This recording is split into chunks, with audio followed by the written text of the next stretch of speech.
यहाँ पे क्या हुआ, पिच चेंज हो गया। लब हिले तो मोग, इसके लिए ये क्यों पिच चेंज हुआ, क्योंकि वॉइस का रेंज नहीं जाएगा।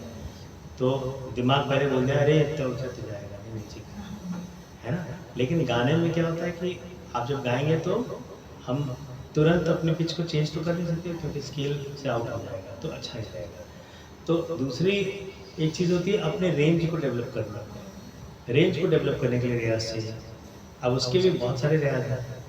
लोग कहते हैं कि हमें क्लासिकल नहीं गाना, वो करना शास्त्रीय संगीत, उपशास्त्रीय संगीत, सुगम संगीत, ये सुगम संगीत है। लेकिन इसमें उपशास्त्रीय और शास्त्रीय का समावेश है, मिक्स है।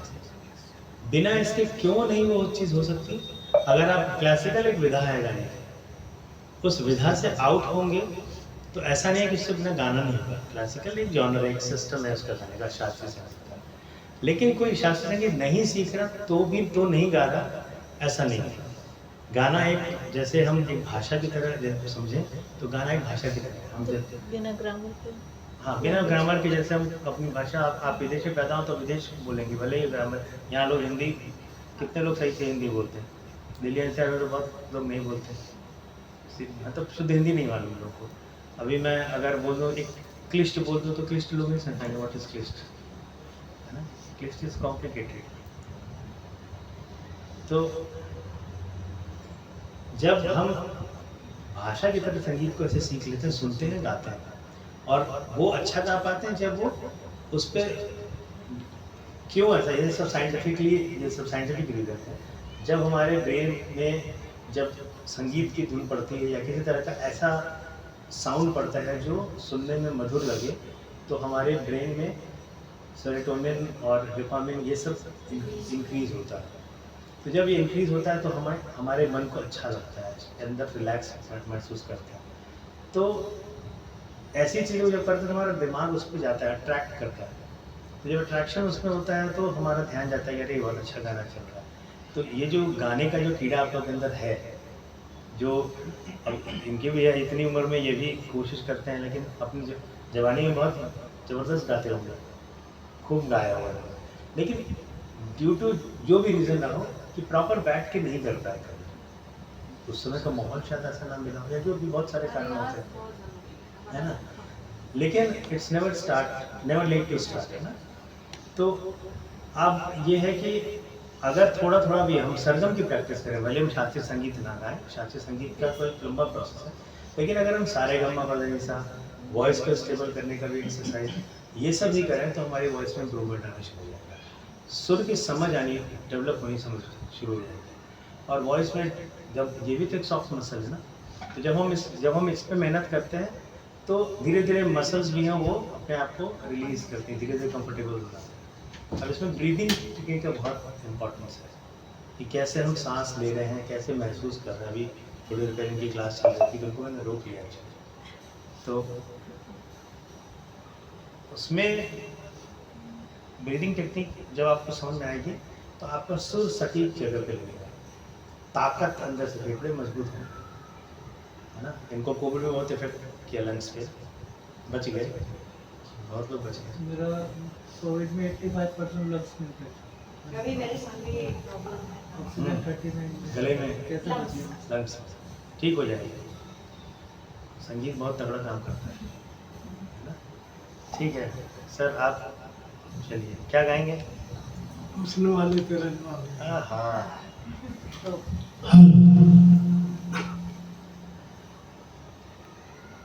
आपका सॉन्ग था मेल वाला, हाँ अपना वाला फीमेल वाला गाते हैं। नहीं बिना, एक्चुअली फर्स्ट टाइम है, बिना अगर उसका गाती है एक्चुअली ना, क्या है, लोगों ने गाना जो सुना हुआ है ना तो वही उनको सुनना चाहते हैं। तो ये मैंने अभी गाया ही नहीं, मैंने कभी कह रहा हूँ कि ट्राई ही नहीं किया, ये फर्स्ट टाइम ही मैंने गाया है यहाँ। बिना उसके, बिना संगीत के तो कोई बात ये नहीं। गाने तो बगैर सुने भी गाए जा सकते हैं। हाँ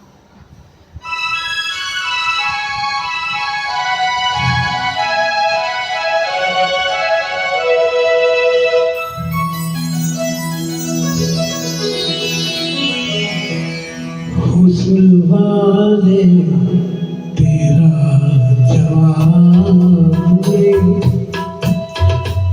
हुस्न वाले तेरा जवाब नहीं, कोई तुझसा नहीं हजारों में, हुस्न वाले तेरा जवाब नहीं।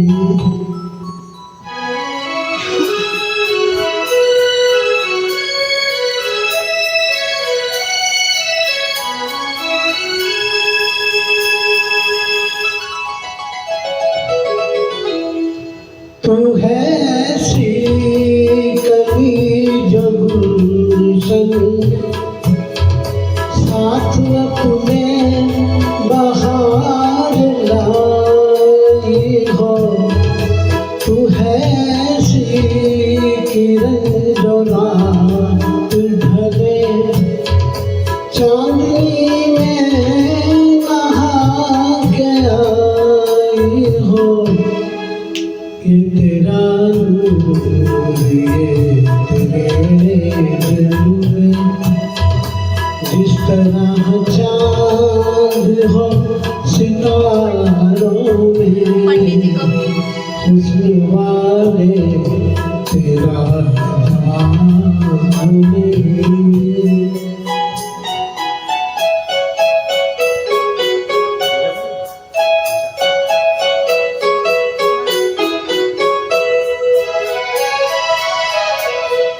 तेरी आँखों में ऐसी मस्ती है, जैसे छलके हुए हों पैमाने। तेरे होठों पे वो खामोशी है, जैसे बिखरे हुए हों अफसाने।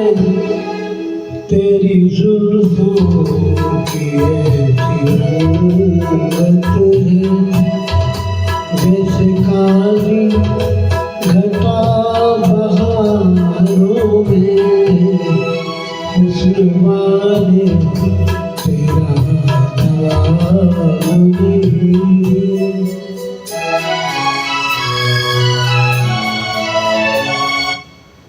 आपकी सांस थोड़ी टूट रही है, सांस टूट रही है। बहुत दिन बाद गा रहे हैं आप। अच्छा था। अच्छा लगा।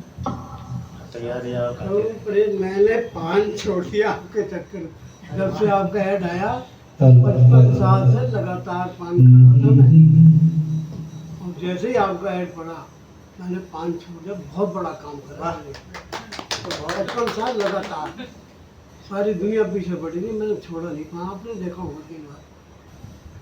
नहीं, पान कलाकार लोग तो बनारस में तो पान खा के ही गाते हैं।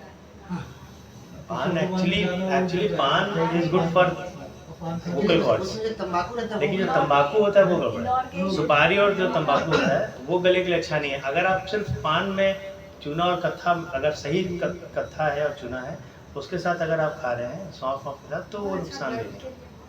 हाँ, पान वैसे गले के लिए बहुत अच्छा डाइजेशन के लिए होता है। लेकिन जैसे ही उसमें हम लोग, जैसे अंग्रेजों ने चाय बनाई और चाय के साथ उन्होंने तो ब्लैक टी बनाई कि वो फायदा करेगी, हम लोगों ने दूध और अदरक और मसाला सब डाल दिया उसमें, मिठाई बना दिया। मिठाई बना के खा गए, तो सब कर दिया उसमें। नहीं तो कई बार ऐसा होता है ना, मुकेश की आवाज़ है, उसको पान खा के ही मजा आता है गाने में। हाँ, अरे हमारे गुरुजी, दादा गुरुजी तो वो भी पान लगा के साइड में और घंटों गाते थे, साहब रखा हुआ है।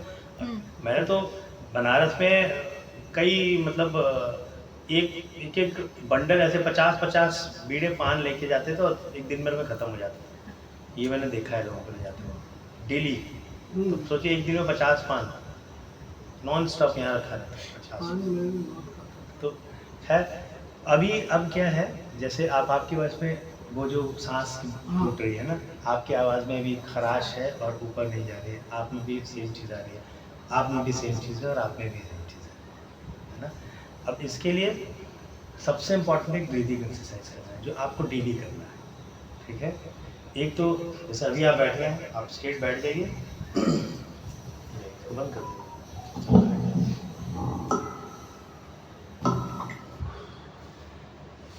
अब आपको पूरी सांस धीरे धीरे ऊपर लेनी है, ठीक है, और होल्ड करना है। होल्ड करके ऐसे महसूस करना है कि अब गाने के लिए अगर मैं ओम ये बोलना हो तो कैसे बोलेंगे, ठीक है?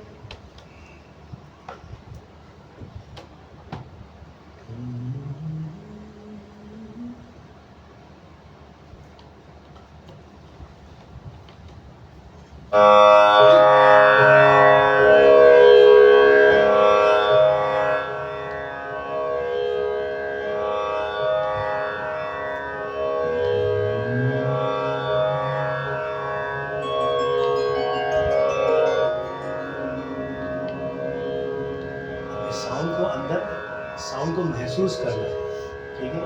और आपको ये सा बज रहा है, सा, ठीक है? तो बोलना नहीं, पहले इसको महसूस करना है, साउंड को एब्जॉर्ब करिए अंदर। सांस के साथ, सांस कैसे आ रही है? हम लोग जब सांस लेते हैं, बच्चा जब सांस लेता है तो उसका पेट फूलता और अंदर जाता है, लेकिन हम लोग जब सांस लेते हैं तो हमारी छाती फूलती है अंदर जाती है। आपने गौर किया होगा, अभी आप सांस लेते हैं तो हम लोग ऐसे करते हैं, क्योंकि होना क्या चाहिए? सांस अंदर जा रही है तो पेट फूलना चाहिए, पेट जाना, ये नेचुरल प्रोसेस है। लेकिन हम लोग जब सांस लेते हैं, अभी क्या होता है? पेट पे ज़्यादा फर्क नहीं पड़ता है, सांस सीने पे ज़्यादा फर्क पड़ता है। इसको सही करना है, इसको देना है सांस पे ध्यान देना है। तो यहाँ पे ध्यान देना है, पेट पे, वो आप जैसे करिए। हाँ, सांस ऑटोमेटिकली पेट तक जाता है। बहुत बढ़िया, एक और पॉइंट है, दबाइए। अपने आप जाएगा ऑटोमेटिक, कुछ करने की जरूरत अपना अपना ही दबाना है ना। और ये वाला दबाएंगे तो हार्ट तक जाएगा। दोनों नहीं दबा सकते एक साथ। कर लीजिए अगर कर सकते तो। जो हार्ट तक जाएगा वो पेट तक तो जाएगा ही। जो पेट तक जाएगा वो हार्ट तक जाएगा ही। जब पेट तक चीजें पहुंचती है तो हार्ट में प्राप्त हो जाती है। चलिए,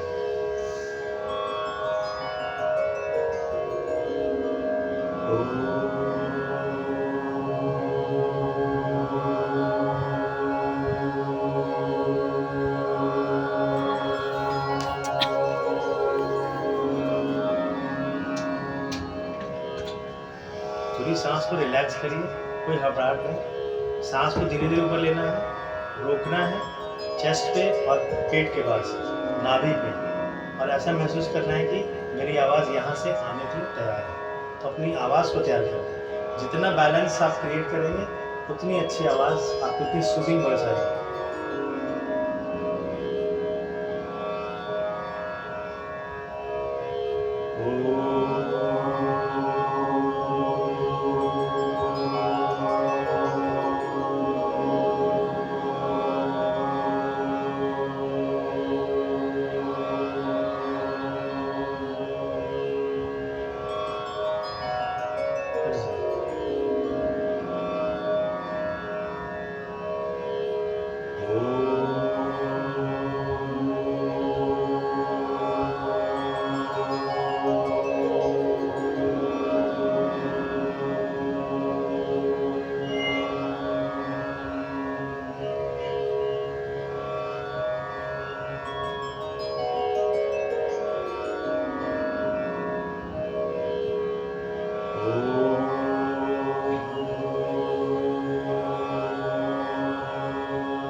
कोशिश करना है जितना हम ड्यूरेशन लंबा कर सकें। 15 सेकंड तक कोशिश करिए ओम को सस्टेन करें। आवाज़ अभी भाग रही हुई है ऐसे ऐसे, है ना?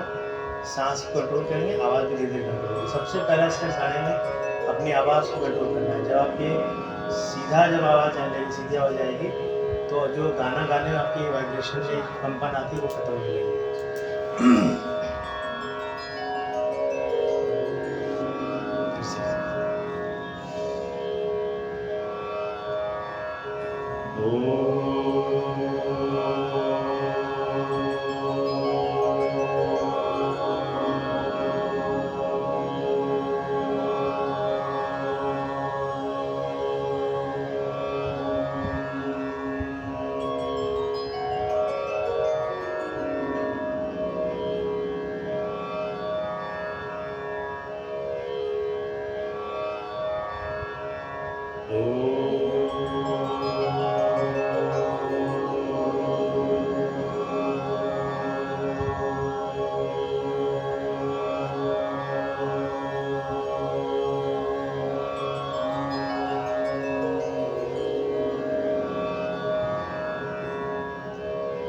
जितना रिलैक्स और जितना आराम से करेंगे उतनी तेज डेवलपमेंट है।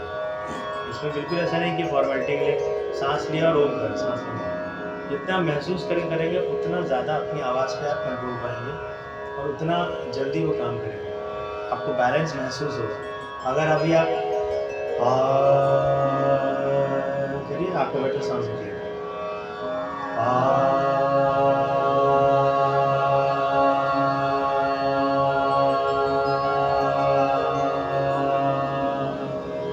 अब इस आ में ब्रॉडनेस होनी चाहिए। आपको लगना चाहिए कि आपकी पूरी पोटेंशियल जितना है वॉइस की वो पूरा बाहर निकले, कहीं से दबापन न लगे। ये धीरे धीरे होगा, तुरंत तो नहीं होगा, लेकिन इस एक्सरसाइज करने से जल्दी महसूस होना शुरू हो जाएगा।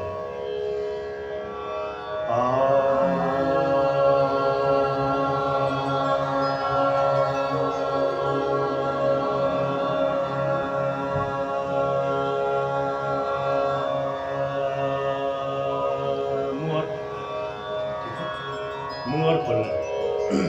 जब इतना आराम से ऐसा वो मिले कि वो प्रॉपर आकार प्रॉपर दिखाए।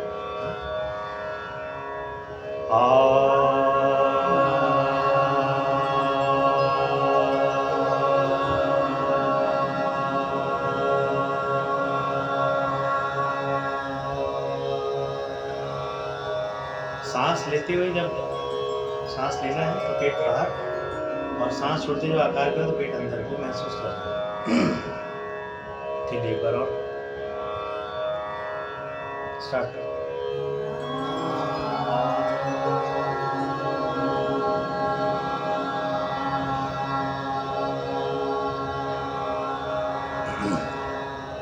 ठीक है, अब सांस लेना है, 5 सेकंड ऊपर रोकना है, फिर 5 सेकंड में नीचे छोड़ना है। 5 सेकंड में लेना है, 5 सेकंड रोकना है, 5 सेकंड में छोड़ना है। मन में काउंट करेंगे ना।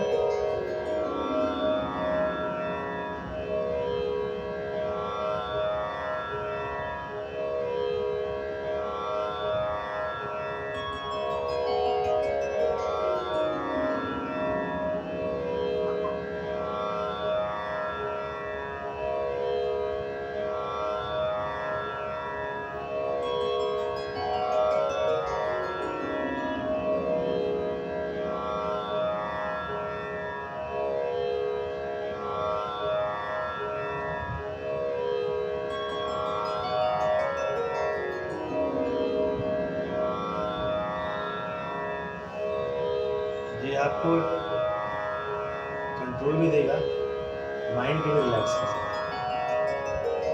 अभी आपको मैं बोल दूं कि अभी आपको कुछ सोचना नहीं है तो आप नहीं रुक पाएंगे बैठ के, नहीं रुक पाएंगे। लेकिन अगर अभी आप सांस कर रहे हैं, आपको मैंने कुछ नहीं बोला, बस सांस पे ध्यान देना है, तो आप अभी कुछ सोच भी नहीं रहे। तो पूरे दिन भर में इतने सालों में आपका दिमाग रुका नहीं होगा एक बार में, लेकिन अभी आपने 15 सेकंड के लिए दिमाग को रोक लिया। अगर ये प्रैक्टिस करेंगे तो अभी घंटे में रोक लेंगे, तो इसको रेस्ट से तो रिलैक्स हो जाए। मतलब साइंटिफिकली हमारे बॉडी में बहुत सारी चीज़ें हैं जो इससे ठीक हो जाएंगी। 5 सेकंड इनसाइड में 5 सेकंड बाहर। हाँ, 5 सेकंड सांस लेनी है ऊपर धीरे धीरे, और स्लो भी कर सकते हैं अगर आपको लगता है, क्योंकि जब आप सांस छोड़ते हैं फिर दोबारा स्लो करने की कोशिश करते हैं तो पूरी सांस खींच नहीं पाते ऊपर, इसलिए पूरी सांस छोड़ना जरूरी है। पूरी सांस छोड़ दिया, रिलैक्स हो गए, फिर धीरे धीरे सांस खोलिए। अगर आप एक देखेंगे, अगर सांस को हम ऐसे स्टेप बाय स्टेप ऐसे लेते जाएं धीरे धीरे, तो हम ज़्यादा सांस ले पाते हैं। जैसे मैंने पूरी सांस छोड़ दी,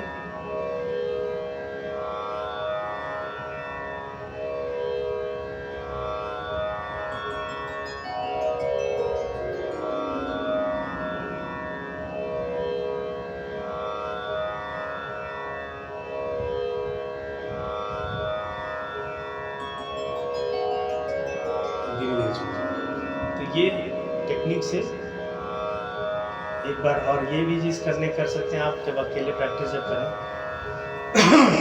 ये जो हम लोग अभी ओम कर रहे थे, इसको सुबह जब आप उठें, चाहे बिस्तर पे हो या जब आपको लगे, वैसे तो करना मेरे हिसाब से तो जब मतलब सुबह सबसे रेस्ट मोड में आवाज़ होती है, तो उस समय अगर आप बिस्तर से उठें थोड़ी देर के लिए बैठ जाएं, तो ये सांस थोड़ा सा लें अंदर, और जितने लो नोट पे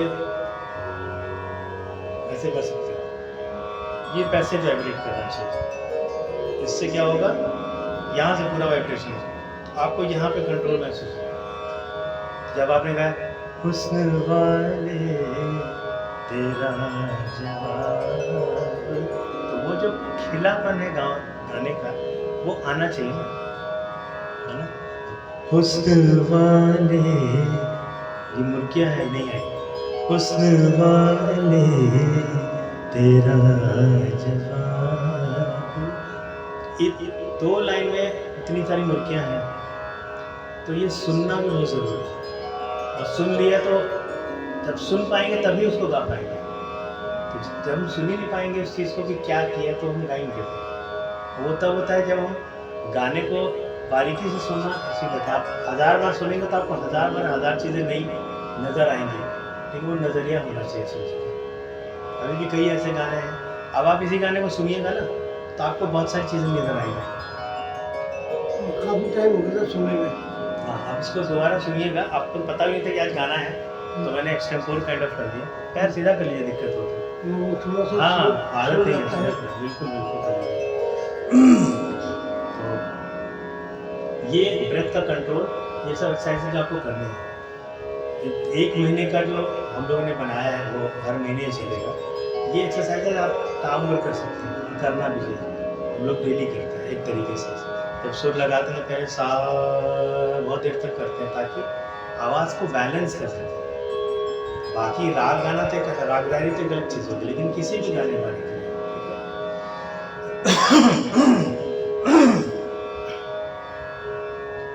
अब सबसे इम्पोर्टेंट है बीट को सही रखना। अगर अभी आपको कोई गाना दे दिया जाए आपको कि तेरे बिना जिया जाएगा, है ना। अब उस गाने में अगर हमने गाना चाहे ये चल रहा है, लेकिन गा सकते हैं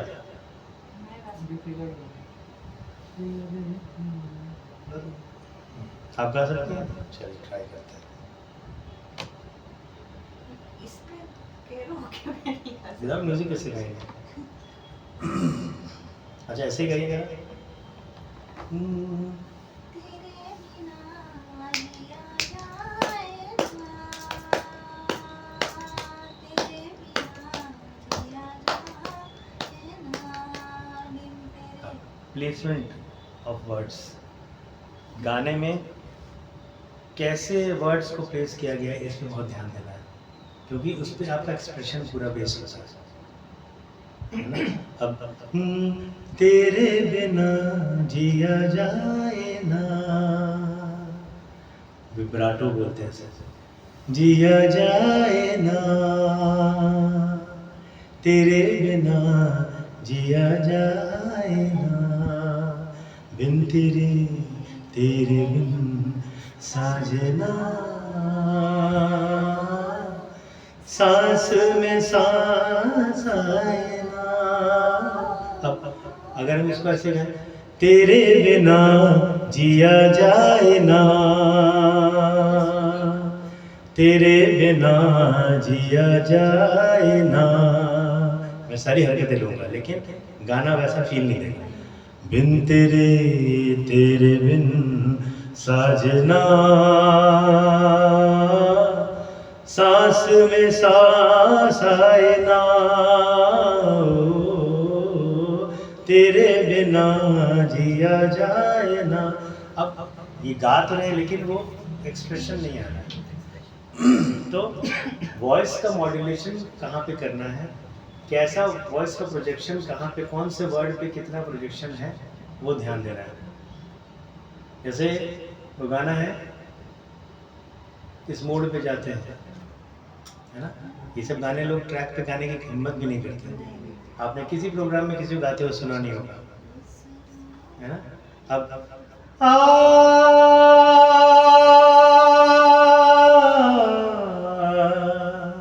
अब जो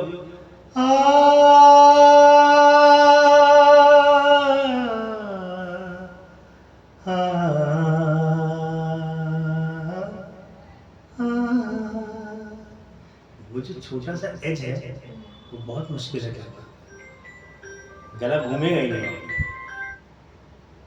तो जब भी कोई गाना तैयार करे तो उसको स्लो डाउन करिए, है ना, स्लो करके तब उस गाने को जब आप अपने गाएंगे। अब इस मोड़ पे जाते हैं, अब इस मोड़, आप किसी को सुरेंगे गाते हो तो जल्दी लिखने की कोशिश करेंगे, वो हरकत होगी नहीं। तो इसको स्लो करने के लिए पहले हरकत को समझना जरूरी है, तभी तो गले से निकालेंगे। तो जब तक हमें समझ में नहीं आएगा तो गाएंगे कैसे। अब गाना क्योंकि तुम ही हो, अब तुम ही हो, जिंदगी अब तुम ही हो। अब इस गाने को बहुत लोगों ने गाया, कभी गा भी सकते हैं, लेकिन वो वैसा साउंड नहीं करेगा जैसा ओरिजिनल है। क्यों? क्योंकि वो छोटी छोटी बारीकियों पे ध्यान नहीं जा रहा है ना। आप क्या गाएंगे रितेश जी? दीवाना हुआ दीवाना हुआ बादल, बहुत बढ़िया, अच्छा गाना है। इसमें वॉइस का मॉड्यूलेशन बहुत अच्छा है, बहुत ज़बरदस्त है, एक्सप्रेशन भरा पड़ा है, इसको कैसे कितना निभाते हैं देखिए।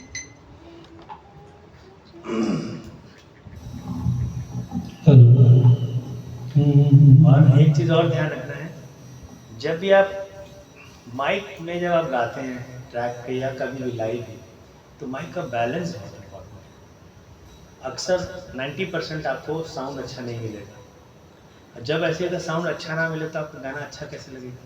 क्योंकि गाने प्रोग्राम में साउंड का बहुत बड़ा इम्पोर्टेंस है, और जब साउंड अच्छा फीडबैक नहीं मिलता तो हमें गाने वाले को मज़ा भी नहीं आता है, उसको वैसा फील नहीं आता है, ठीक है। तो ऐसी कंडीशन में अपने गाने को इतना तैयार रखना पड़ता है कि आप गला से तैयार है कि आप बिना माइक के भी गाएं तो अच्छा साउंड करें। उसकी भी प्रैक्टिस बहुत ज़रूरी है, सुर ताल का होना, सटीक होना बहुत ज़रूरी है। प्लस जब माइक आपको ऐसा मिले तो माइक को पहले, ये माइक की टेक्निक है, माइक को आप जब गाएंगे तो जब मैं बोलूँगा तो इसमें भा भा भा, नॉर्मल माइक में ये ब्लो आता है, तो माइक को मैं ऐसे रखा हुआ है तो मैं बोलूँगा भा तो नहीं आएगा, लेकिन भा बोलूँगा तो आएगा। ये तो बहुत नॉर्मल माइक है, उसमें बोलूँगा तो ज़्यादा ब्लो आएगा, है ना। ये तो सस्ता वाला माइक है। चलिए सुनते हैं रितेश जी से दीवाना हुआ बादल। आप क्यों बढ़ाएंगे?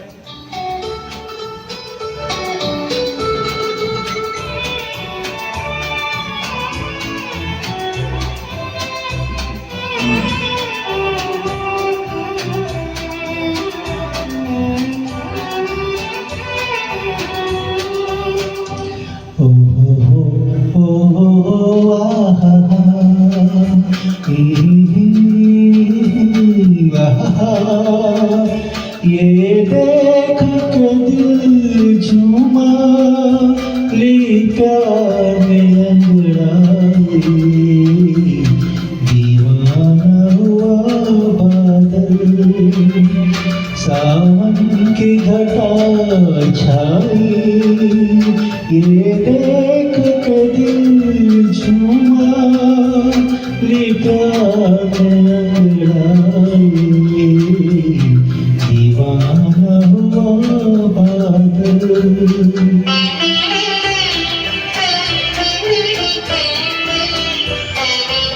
माइक का बैलेंस माइक को कितना आगे रखना है, कितना दूर, कितना नजदीक हो जाएगा, ताकि ये बैलेंस साउंड आया था।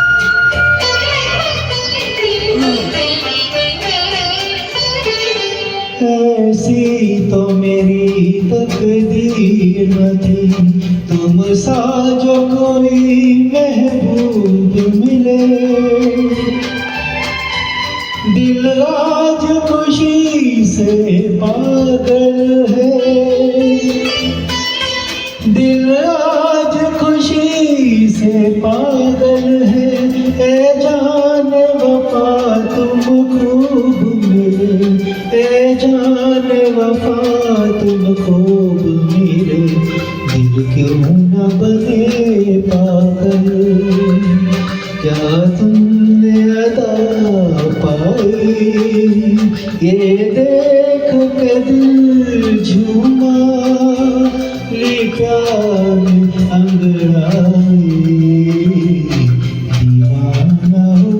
बादल। ठीक है। अब इसमें गाने में अब जैसे माइक आपने रखा, हर माइक का अपना अपना बैलेंस है। इसमें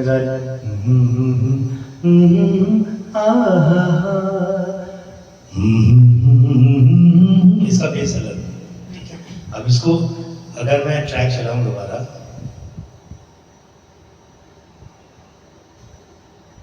ये ट्रैक की वॉल्यूम अगर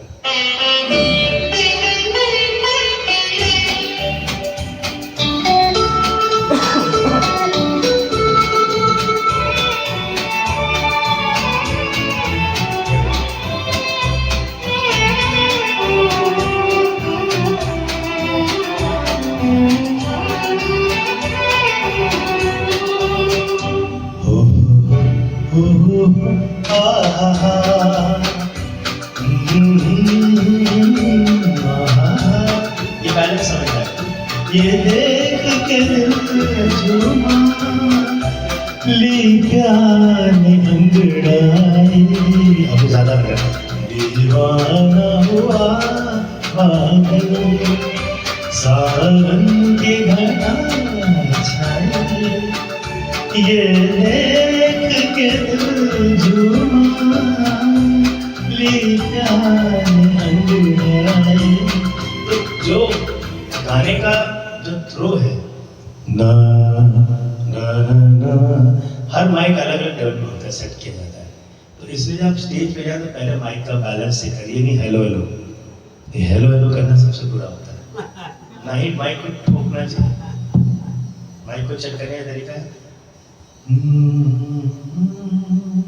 कुछ भी जो गाना गा रहे हैं उसका सुर लेके रहिए, उसको सुर से चेक करिए, आपको फीडबैक मिलेगा, टाइम सेव होगा, आपको तुरंत पता चलेगा, आपका मूड बनेगा। अगर आपने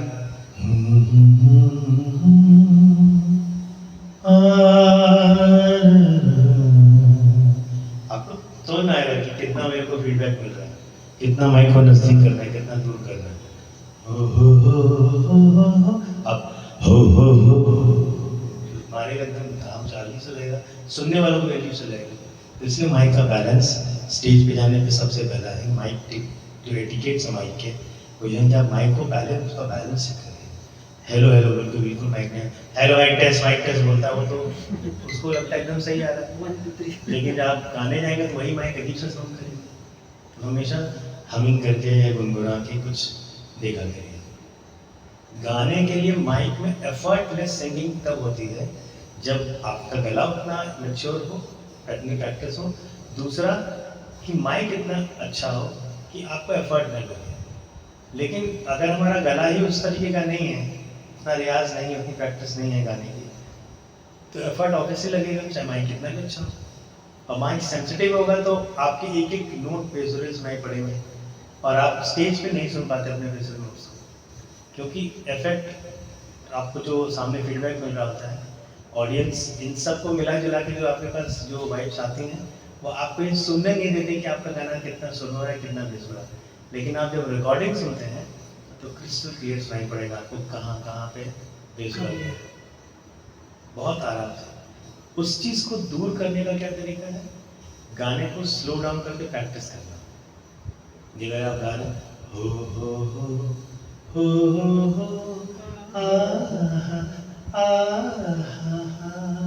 तो ये जो आना है ये नहीं आ रहा। जब आप स्लो करेंगे तो आपको पता लगेगा कि मेरे गले में क्या प्रॉब्लम हो रही है, कि मेरे पास वो एक्सप्रेशन नहीं आ रहा।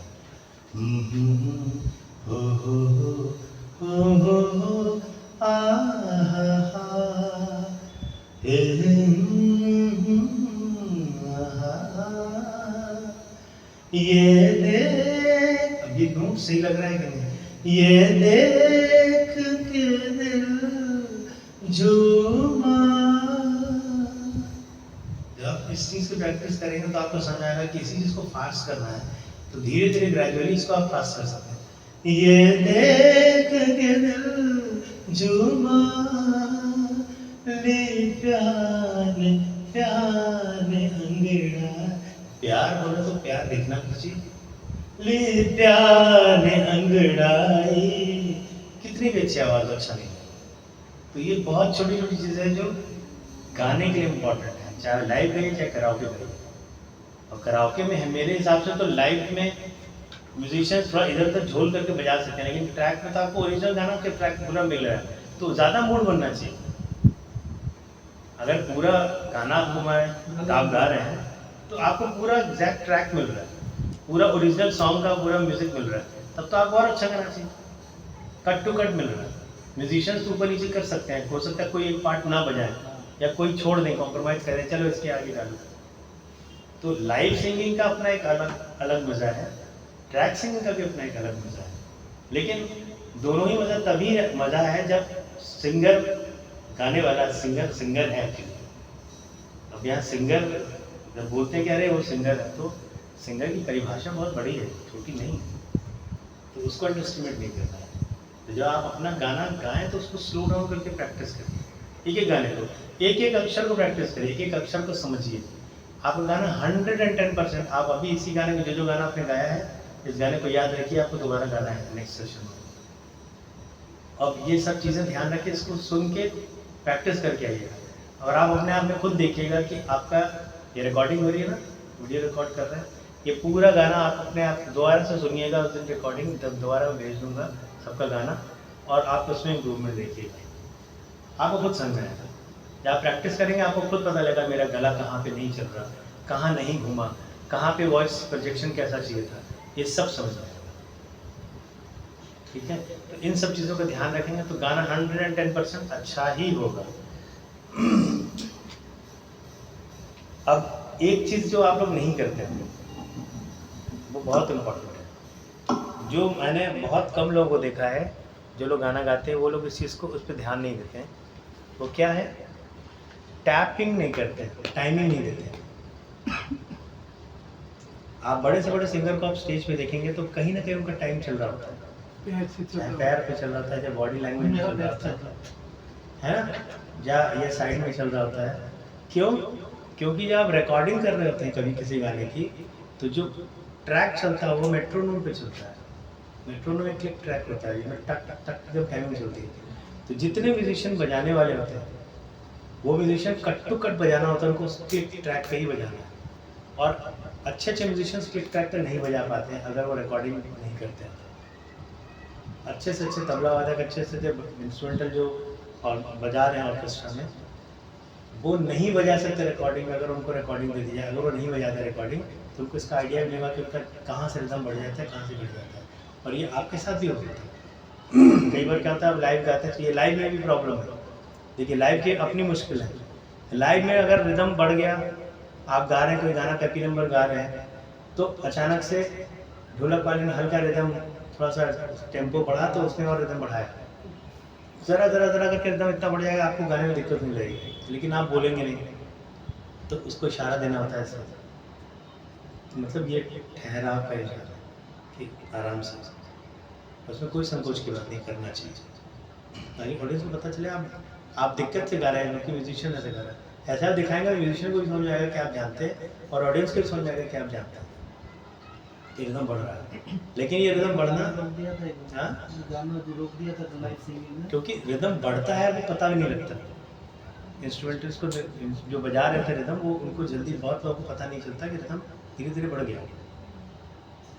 ट्रैक में ये नहीं होता, ट्रैक जैसा चल रहा है ऐसा चल रहा है, एक टेम्पो पे चलेगा। यहाँ आप बढ़ सकते हैं, घट सकते हैं, ट्रैक को कुछ नहीं। तो ये प्लस पॉइंट है ट्रैक का, ट्रैक के प्लस पॉइंट बहुत है। तो लाइव सिंगिंग में आप फ्री हैं गाने के लिए, और वो उनके लिए बहुत अच्छा है जो गाना गाते हैं, जो सीख रहे हैं, जो तैयारी कर रहे हैं गाने की, उसमें आप अपना वेरिएशन दिखा सकते हैं ऑन द स्पॉट, वो परफॉर्मेंस के लिए बहुत अच्छा है। लेकिन अगर आप म्यूजिकल ऐसे कोई नाइट कर रहे हैं, ऐसा कर रहे हैं, उसमें ट्रैक सिंगिंग भी आराम से बहुत अच्छा कर सकते हैं। अगर आप अच्छा गाते हैं तो लोग अच्छा लगेगा, और नहीं अच्छा गाते तो आप कितना भी 50 तो ऑर्केस्ट्रा बैठ जाइए, नहीं अच्छा गाते चल लगेगा। तो ये सब बेकार की बात है। तो मेहनत अपने पे करनी पड़ती है। कुछ पॉइंट नोट डाउन किए, भूल गए। अब कितने गानों में आपको ये लगता है कि पिच जैसा भी आपका चेंज हो गया? अगर हमारा गला नहीं जा रहा, कोई बात नहीं, गला नहीं जा रहा तो उसी स्केल का नीचे वाला पिच आप ले सकते हैं। कुछ गाने मान लीजिए जैसे अपने आप है, आपकी आंखों में, आपकी आंखों, अब लब हिले तो मोगरे के, ये चल रहा है। तो अब यहाँ पे कई लोग बोलते हैं लब हिले तो, दोनों हो सकता है, हिले भी हो सकता है, हिले भी हो सकता है, हंसना भी हो सकता है, हंसना भी हो सकता है। तो ये हाँ और बिना अनुस्वार का कुछ आप कर रहे हैं तो ये साउंड समझ में आता है। टेक्निकली बहुत सारी चीज़ें आप देखेंगे, चाहे आप लता जी को सुनिए, चाहे आशा जी को सुनिए, फीमेल्स का ज़्यादातर फीमेल में नेज़ल हल्का यूज़ करते हैं टोन। जैसे आप अगर कोई न का शब्द हो जो न से स्टार्ट हो रहा है, म से स्टार्ट हो रहा हो, तो उसमें हल्का सा नेज़ल लाते हैं, जिससे उसका टोनैलिटी जो है वो एक्यूरेट आती है, वो किसी ने नहीं होता है। अब आप सुनिएगा किसी का भी, चाहे वो श्रेया घोषाल हो, चाहे लता जी हो, चाहे आशा जी हो, आप उनकी, अब जैसे जब भी ख्यालों में तू आए मेरे बदन, जहाँ पे उस तरह का, वहाँ पे वो एज पे काम करता है। मेरे बदन से खुशबू आए महके बदन में रहा ना जाए, रहा जाए ना। एक तो ये है रहा जाए ना, इसको आप ऐसे गा लें तो क्या होगा, महके बदन में रहा ना जाए, रहा जाए ना, स्केल चेंज हो गया, रहा जाए ना, रहा जाए ना। ये दो तरीके से बोला जाता है, दोनों में स्केल चेंज हो जाएगा, एक सही है एक गलत है। मेरे साथ भी हुआ कई बार, मैं पर गाना गा रहा था, पापा कहते हैं बड़ा नाम करेगा, तो स्केल ऐसे ही मेरा ऊपर हो गया। अब लास्ट में ऐसा हुआ कि गला लगा, अब कहा जाएगा, ऊंचा होता गया। छोटे थे, गांव में पहली बार परफॉर्म कर रहे थे, पापा कहते हैं बड़ा नाम करेगा, जब कोई इंजीनियर का काम करेगा, यहाँ पे आने की जगह कोई इंजीनियर का काम करेगा, पापा कहते हैं बड़ा नाम कर, कोई कहता, और ऊपर होता गया। अब इतना ऊपर हो गया कि हम बोले अरे पापा कहाँ कहेंगे, लौटेंगे कैसे? तो बड़े एम्बैरेसिंग था, छोटे थे इसलिए चल गया। बाद में मैंने उसको सोचा कि यार ऐसा क्यों हो गया, तो उस पर फिर ध्यान दिया कि ये ऐसा क्यों हुआ। ऐसे कई गाने बने हुए हैं जो अगर आपको सही म्यूजिक ना मिले तो आप गड़बड़ हो जाएंगे। जैसे मंजिलों पे आके लुटते हैं दिलों का कारवां, मंजिलों पे आ, है ना। अब जब कदम ही साथ में जाते आते म्यूजिक, अब डूबने वाले को तिनके का, सीधे नीचे से ऊपर जा रहा है। अगर आपको सही लिंक नोट नहीं मिलेगा, म्यूजिशियन ने थोड़ा गड़बड़ कर दिया तो आपका नोट गया, है ना। या और RD1 के बहुत सारे ऐसे गाने हैं। एक गाना है कुछ ना चाहता, गाती है, रोज आपको चले, हाँ? रोज आपको नहीं, कुछ ना चाहता। अब उस गाने में क्या खास बात है, बहुत ऊपर जा, समय का ये पल, वो तो है, ये थोड़ा वो तो बैलेंस में चला जाए करना, लेकिन और क्या उसमें खास है।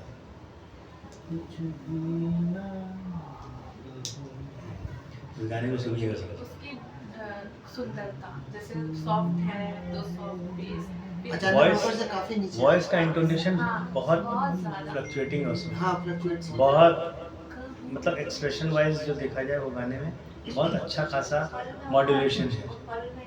हाँ, वॉइस में विब्राटो का बहुत तगड़ा यूज है उसमें। क्या तमसा गया है और इस पल में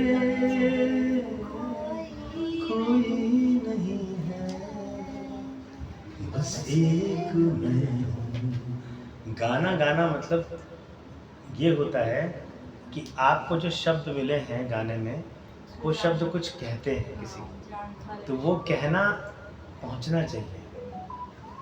अगर हम बोल रहे हैं हुस्न वाले तेरा जवाब नहीं, तो पहले के जो सिंगर्स जो गाते थे वो बात पहुंचती थी, उनके पास कोई सामने कोई पिक्चराइजेशन हो रहा होगा या, लेकिन कोई कैरेक्टर वो दिमाग में तो है, उस कैरेक्टर को अपने दिमाग में बैठा के अगर आप किसी से कुछ कह रहे हैं, वो जज्बात वहाँ तक पहुँचने, वो बात पहुँचनी चाहिए। You should mean what you are saying. तब गाना अच्छा लगता है। फील फील आनी चाहिए। फील भी तभी आएगी, क्योंकि अगर हम कई लोग इसमें ये भी है कि कई लोग हाथ पर बहुत हिलाएंगे, पूरा फील आने की कोशिश करेंगे, लेकिन वो कहीं से फील नहीं आएगी, जरूरत नहीं होती। क्योंकि वो नेचुरल फील और आर्टिफिशियल फील दोनों में फ़र्क है। वो समझ में आ जाता है कि हाँ ये गड़बड़ कर रहा है, ये सही नहीं है। ठीक है, तो ये कुछ कुछ पॉइंट्स हैं। और सर इसकी